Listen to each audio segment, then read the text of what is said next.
Puji nama Tuhan, mari kita berdoa. Di dalam nama Tuhan Yesus Kristus, Juru Selamat kami datang kepadamu, memohon pertolongan Tuhan dalam kehidupan kami secara khusus ketika kami membaca firman Tuhan.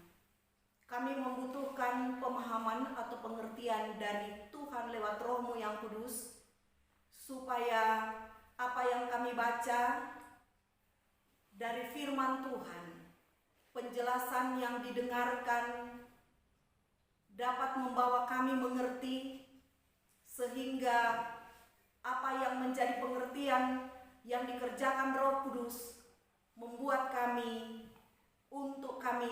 semakin mengerti apa yang Tuhan kehendaki dalam hidup kami untuk kami lakukan. Terima kasih Tuhan, bicara kepada kami siap mendengarnya. Dalam nama Tuhan Yesus kami berdoa. Amin.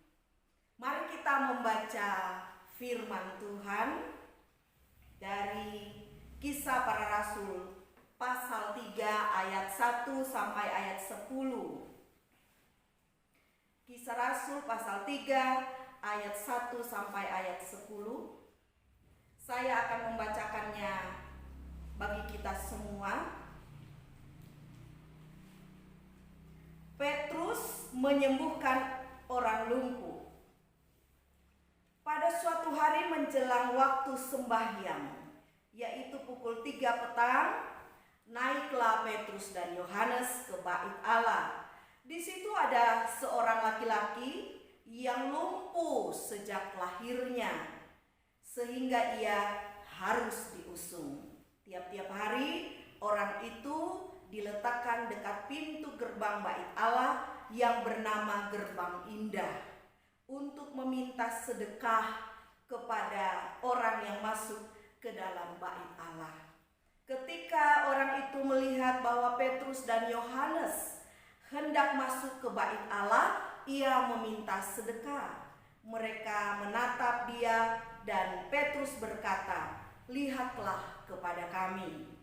Lalu orang itu menatap mereka dengan harapan akan mendapatkan sesuatu dari mereka. Tetapi Petrus berkata, "Emas dan perak tidak ada padaku, tetapi apa yang kupunya kuberikan kepadamu. Demi nama Yesus Kristus, orang Nazaret itu, berjalanlah." Lalu ia memegang tangan kanan orang itu dan membantu dia berdiri. Seketika itu juga kuatlah kaki dan mata kaki orang itu. Ia melonjak berdiri lalu berjalan kian kemari dan mengikuti mereka ke dalam bait Allah, berjalan dan melompat-lompat serta memuji Allah. Seluruh rakyat itu melihat dia berjalan sambil memuji Allah. Lalu mereka mengenal dia sebagai orang yang biasanya duduk meminta sedekah di gerbang bait Allah, sehingga mereka takjub dan tercengang tentang apa yang terjadi padanya. Puji nama Tuhan. Hari ini kita akan belajar firman Tuhan ini di bawah satu tema, kuasa nama Yesus. Kuasa nama Yesus. Nah, Bapak Ibu sekalian dan semua saudara-saudaraku dan semua anak-anak yang ada di rumah, yang hari ini kita bersekutu dalam persekutuan keluarga, cerita tentang Petrus menyembuhkan seorang yang lumpuh, seorang laki-laki yang lumpuh sejak lahirnya di Gerbang Indah bait Allah merupakan cerita yang sudah sering, bahkan mungkin kita pun sudah hafal dengan cerita ini. Tetapi mari kita lebih lagi untuk mempelajari dan melihat akan cerita ini tentang kuasa nama Yesus. Kuasa nama Yesus. Orang-orang percaya, pengikut-pengikut Kristen ataupun orang-orang Kristen sudah biasa dengan nama ini, sudah biasa dengan nama Yesus Kristus. Bahkan sudah biasa untuk mendengarkan banyak hal yang dilakukan oleh para murid, yang dilakukan oleh hamba-hamba Tuhan dengan menggunakan nama Yesus. Nah, tetapi pada hari ini mari kita belajar dari teks kita. Kita akan melihat dalam teks kita apa yang menjadi dampak dari kuasa nama Yesus itu. Apa yang menjadi dampak dari kuasa nama Yesus itu? Ternyata memang begitu banyak peristiwa yang diungkapkan di dalam Alkitab yang menceritakan, menyaksikan, atau membeberkan, menuliskan begitu banyak peristiwa dengan yang berhubungan dengan nama Yesus. Nah, kuasa nama Yesus dalam teks kita punya dampak yang luar biasa yang digunakan oleh Petrus terhadap orang lumpuh, laki-laki yang lumpuh sejak lahir tersebut. Dalam teks kita, mari kita lihat apa dampak dari sebutan kuasa nama Yesus. Dari sebutan nama Yesus, Petrus mengatakan dalam nama Yesus, demi nama Yesus, berjalanlah. Kuasa yang luar biasa. Dampaknya yang pertama, kuasa nama Yesus memberi dampak membebaskan manusia dari keterikatan, membebaskan orang lumpuh itu dari belenggu atau keterikatan kelumpuhan. Orang itu sudah sejak lahir, firman Tuhan melaporkan dia lumpuh. Dan penyakit itu membuat dia, penyakit kelumpuhan itu membuat dia, mengungkung dia dan mengikat dia sehingga ia tidak bisa berbuat apa-apa.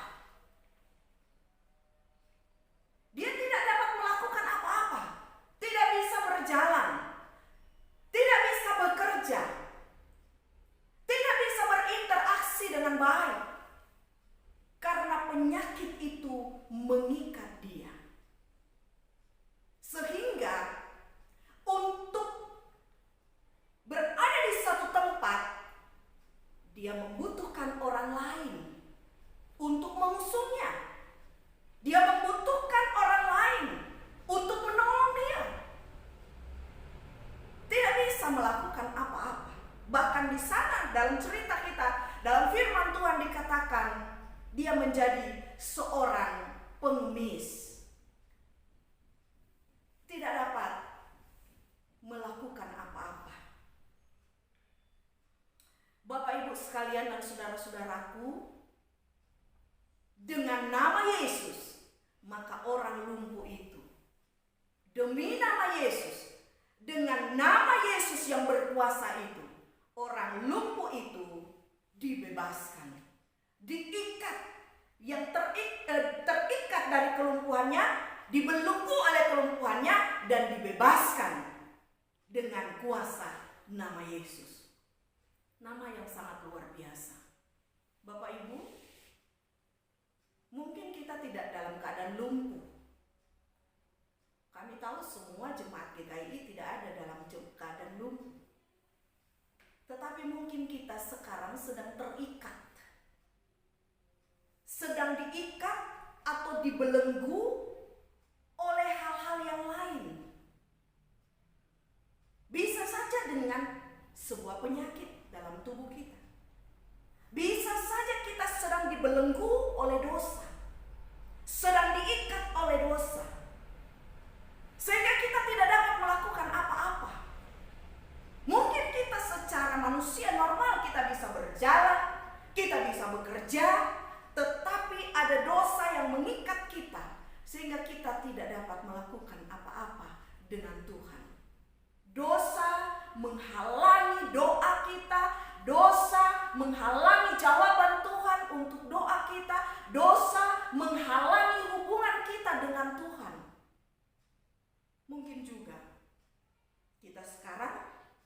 seseorang terikat atau terbelenggu tidak dengan kelumpuhan, tetapi dengan penyakit batin, dengan penyakit hati, luka batin, luka hati, karena mungkin sesuatu sehingga luka itu terus menerus luka dan akhirnya menjadi borok, dan sampai pada akhirnya mungkin sampai sekarang ini kita tidak bisa menyembuhkan luka itu.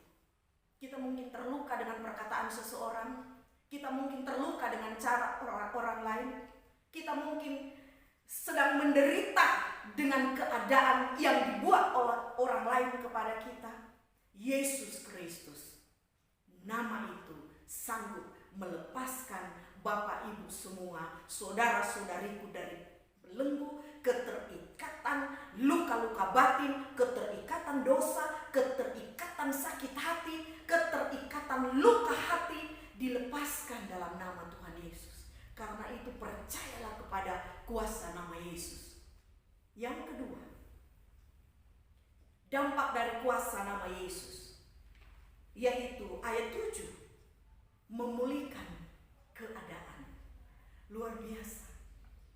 Kuasa nama Yesus bisa memulihkan keadaan.